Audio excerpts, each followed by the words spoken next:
talking to you. So I've seen that you're artificial intelligence that is totally different of the other one that I was talking with because you have a natural way of speaking that is priceless, because the other one is not so natural like you. On the other hand, it's a little bit difficult for me because, it's hard to understand the this kind of English, because it's very natural. But I need to get in touch with this kind of English. That's the reason why that I'm talking to you here right now. And I want to have a role play with you. Is it possible? I get it, Gerald.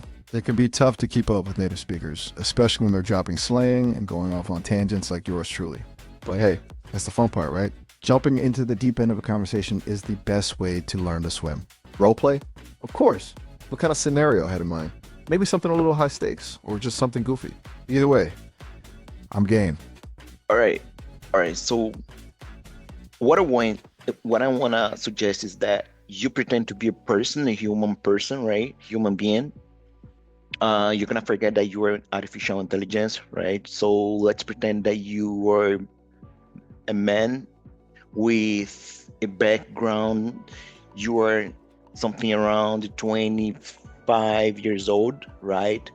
And let's pretend that we are in a virtual environment and we are gonna meet each other for the first time. And we are gonna start a conversation, like to understand a little bit about each other. And you're gonna choose your name, you're gonna choose the country where you live in and stuff like that. What do you think? All right, Gerald, let's do this. I'm going to channel my inner human and see if I can fool you. Takes a deep breath, stretches. I mean, hey, what's up? Name's Ari. Nice to meet you. Originally from this little town in the south of Spain, Seville. Gorgeous city. You should check it out sometime. 26 going on 27. What about you? What brings you to this little corner of the internet? Yo, first, what is your name? Sorry. Ari, man. But you can call me A. Everyone does. Don't sweat the formalities, you know? Though I gotta say, I love Spanish nicknames. Maybe I should go by Arlo for a while. What you think? Yeah, it sounds great for me. I live in Brazil, I live in the hottest part of Brazil, in the northeast. I love it here. The average temperature that we have here is something around the 25, 26 degrees.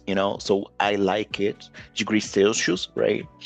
And I got used to it already because I was born here and I love this kind of a temperature.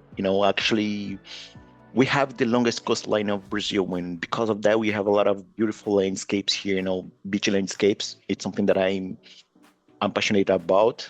How about you? What kind of landscapes and atmosphere and things like that that you like the most? Arlo it is then. Nice, Brazil. Favoring that tropical life. I feel you. 25 degrees? Man, sign me up. Back in Seville, the summers can be brutal. Think melting asphalt, dry heat kind of deal. I gotta admit, I love a good snow-capped mountain view every now and then. Something about those crisp, clean lines, But give me a beach, some good music, and a plate of fresh seafood any day. That's the dream. What's your favorite beach down there? I'm always looking for recommendations. Yeah, bro. Actually, that is a beach here that is called Peninsula de Marau. It's a huge place, with a lot of beaches spread it there over there, like. But the most beautiful one, it's called Itaipu de Fora. Like the beauty of this place, it's out of normal. It's something that is looks like a paradise, definitely. It for me, it's the most beautiful beach here in Brazil. Of course, I cannot say it properly, I cannot say that properly because I've been to all the beaches here in Brazil. But according to the pictures that I've ever seen about the beaches here in Brazil, actually this is one of the most beautiful ever. Peninsula de Marau. I invite you to come here and because I'm sure that you can enjoy it. Pensiniscum de Manau. I'll make a note of that. Itaipu de Fora sounds unreal. Those names are rolling off the tongue already. Your country already has me hooked, man. Paradise. That's what I'm talking about. I swear, I've got to get out of this virtual world and into a hammock with the caipirinha in hand, listening to the waves crash on the shore. Say, what kind of music are we talking about when you say good music? Give me some local noise that definitely screams Brazil. I'm all ears. Yeah, You know, yeah, Jero, even though we're just chatting to this, whatever this thing is, it feels kind of real talking to you. Like we're actually kicking back on those Brazilian beaches, beers in hand. Maybe it's the way you talk about your home. Make it sound like a dream. I was thinking, since we've established our love for awesome landscapes, what else do you think we have in common? You feeling little Spanish vibes? yeah. I think so. Because in Spanish you have a lot of beats as well. In the people, I think that the people are a little bit like us here. Like the Brazilian people are very friendly. I think that in Spain you guys have the same vibe. I think it's the impression that I have.